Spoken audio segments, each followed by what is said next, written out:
Have you read 1 Chronicles 10? This chapter quickly sets us up for the reign of King David. This chapter mirrors the last chapter of 1 Samuel. It doesn't read word for word, but it is close. What we see here is the interpretation of what happened to Saul. These two verses are not included in the account in 1 Samuel 31. Here we are in 1 Chronicles chapter 10, verses 13 and 14. So Saul died for his breach of faith.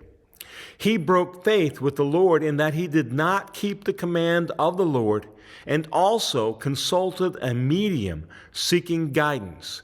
He did not seek guidance from the Lord. Therefore, the Lord put him to death and turned the kingdom over to David, the son of Jesse.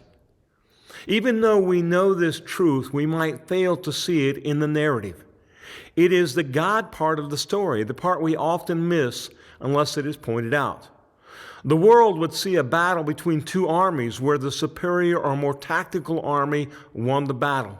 The observer would simply see a king who went to battle and tragically died. We might see an arrow from the archers of the enemy randomly found the king, who then took his own life.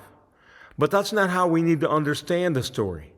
God was at work in this tragedy. The tragedy is not about the death, but rather about the man chosen by God to be king who became unfaithful to God. Saul did not do as God had commanded.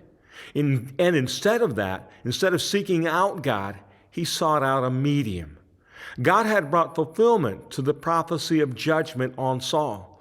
This understanding of Saul and how God responded to him will provide the foundation of contrast with David, who is described as a man after God's own heart.